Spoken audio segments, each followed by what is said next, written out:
Why is it when some entrepreneurs face major obstacles, they're able to succeed when most others fail? How is it that these founders weather those storms that often come out stronger than before, while everyone else is getting run over or left to pick up the pieces for years to come? One of the biggest reasons for this is the manner in which they face and embrace these obstacles. For them, it starts with choice.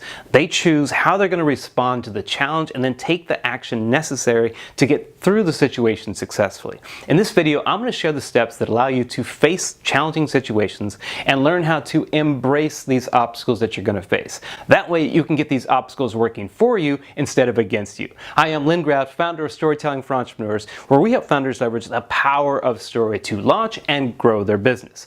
In my last video, I talked about the power of obstacles and how they can help you as founders. In it, I referenced Ryan Holiday's book, The Obstacle is the Way, where he uses the ancient Greek philosophy of Stoicism and writings from the great Roman Emperor Marcus Aurelius to introduce us to this powerful perspective. The impediment to action advances action. What stands in the way becomes the way. Essentially, that the obstacle or challenge you're facing can be the catalyst to growth and success in life.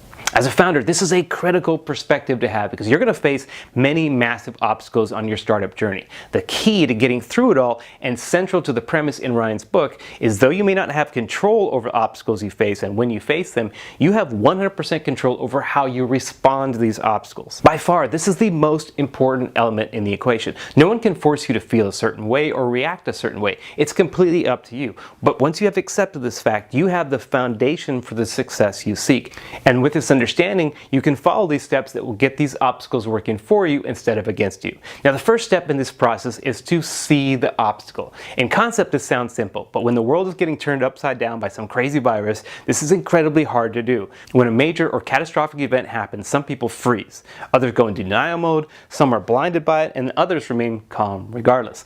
All of us react differently to massive obstacles given our situation and our personalities, but the key in this step is to pause and recognize the obstacle as soon as you can.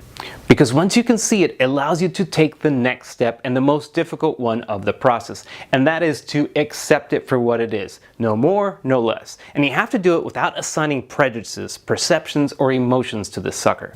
In Ryan Holiday's book, he shares when we first sent astronauts into space, the primary skill that they trained them on more than any other was the art of not panicking. NASA realized that when people panic, they make mistakes. And space is not a great place to make mistakes. NASA knew that the difference between life and death lies in the emotional regulation when you are in these high-risk environments. What's great about this approach is that when you neutralize your emotions and then you eliminate perceptions and prejudices, it enables you to do the next step in the process, as that is to be able to analyze the obstacle. You want to be able to objectively observe and then analyze it without distractions, exaggerations, or misperceptions. How big is it? How powerful? How long will it last? How will it affect me personally in what I'm doing? This enhances your ability to search for strengths and weaknesses, the paths of least resistance, and hidden opportunities from that obstacle. Once this analysis is completed, now comes the fun part and the step that makes all the difference. That is the transformation of the obstacle into something that feeds you, that empowers you, that teaches you.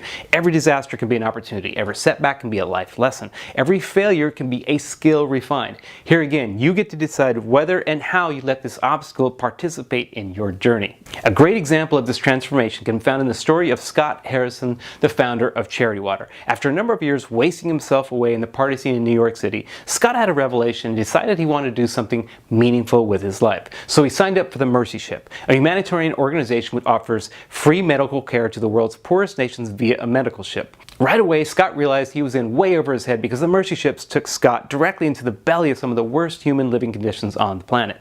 After getting his first exposure to the people that the ship served and the work that the doctors and support staff were actually doing, he tried to leave the ship after just 1 week. But one of the ship doctors would have none of it and let him know in no uncertain terms that he signed up for this and he would have to suck it up and learn how to deal with it. Forced to deal with this obstacle head on, Scott decided he was going to embrace the situation.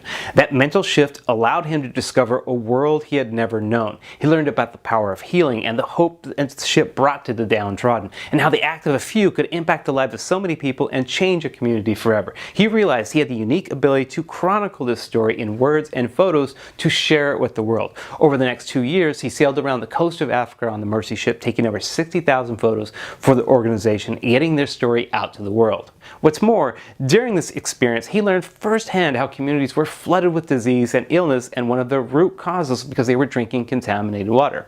That inspired Scott to found Charity Water, that helps communities get access to clean drinking water.